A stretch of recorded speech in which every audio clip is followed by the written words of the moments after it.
Mahalakshmi latest വിശേഷങ്ങളിലോട്ട് എല്ലാവർക്കും സ്വാഗതം. അപ്പോൾ ആദ്യം തന്നെ കാണിക്കുന്നത് നമ്മുടെ ലേഖയെയാണ്. ലേഖ പറയുന്നുണ്ട് അനന്തുവേട്ടനോട് എനിക്കൊരു കാര്യം പറയാനുണ്ടെന്ന്. ഇപ്പോഴാണ് ഞാൻ അതിനെക്കുറിച്ച് ചിന്തിക്കുന്നത്. എനിക്ക് അമ്മയാകാൻ കഴിയില്ലെന്ന് അറിഞ്ഞപ്പോൾ ഞാൻ അനന്തുവേട്ടനോട് പറഞ്ഞിരുന്നില്ലേ വേറൊരു വിവാഹം കഴിക്കാൻ. ഇത് കേട്ടതും അനന്തുവിനാണെങ്കിൽ നല്ല ദേഷ്യം വരികയാണ്. എന്നിട്ട് അനന്തു ദേഷ്യപ്പെടുന്നത് കേട്ടപ്പോൾ നമ്മുടെ ലേഖ പറയുന്നുണ്ട് എനിക്കങ്ങനെ അനന്തുവേട്ടനെ മറന്നു കളയാനൊന്നും പറ്റില്ല.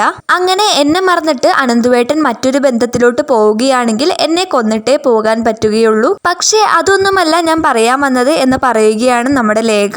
എന്നിട്ട് ലേഖ പറയുകയാണ് എനിക്കല്ലേ അമ്മയാകാൻ കഴിയാത്തത്, പക്ഷെ മഹിക്ക് പറ്റുമല്ലോ. അപ്പോൾ കണ്ണൻ അത് കഴിയില്ലല്ലോ എന്ന് അനന്തു പറയുന്നുണ്ട്. കണ്ണേട്ടനും പ്രശ്നങ്ങളുണ്ട്, പക്ഷെ മഹിക്ക് അതിന് കഴിയുമെന്ന് പറയുകയാണ് നമ്മുടെ ലേഖ.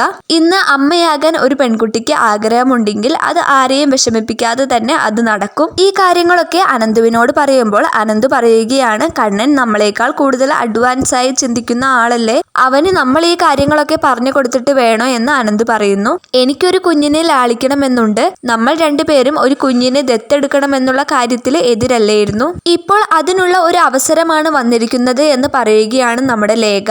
ഒരു കുഞ്ഞിനെ ദത്തെടുക്കണമെന്നാണോ നീ ചിന്തിക്കുന്നത് എന്ന് അനന്ത് ചോദിക്കുമ്പോൾ അതൊന്നുമല്ലെന്ന് ലേഖ പറയുന്നുണ്ട്. പിന്നെ എങ്ങനെയാ നിന്റെ ആഗ്രഹം നടക്കുന്നേ എന്ന് അനന്ത് ചോദിക്കുമ്പോൾ അതൊക്കെ നടക്കും മഹാലക്ഷ്മിയിലൂടെ എന്ന് സന്തോഷത്തോടെ പറയുകയാണ് ലേഖ. മഹാലക്ഷ്മിക്ക് ഒരു കുഞ്ഞ് ജനിച്ചാൽ അത് അവളുടെ മാത്രമല്ല നമ്മളുടെയും കൂടിയാണെന്ന് ലേഖ പറയുന്നു. ലേഖ പറയുന്നത് കേട്ട് ഒന്നും മനസ്സിലാകാതെ നിൽക്കുന്ന അനന്തുവിനെ കാണിച്ചുകൊണ്ടാണ് എപ്പിസോഡ് അവസാനിക്കുന്നത്. അപ്പോൾ ഇനി എന്തൊക്കെയായിരിക്കും സംഭവിക്കാൻ പോകുന്നതെന്ന് നമുക്ക് കാത്തിരുന്ന് തന്നെ കാണാം.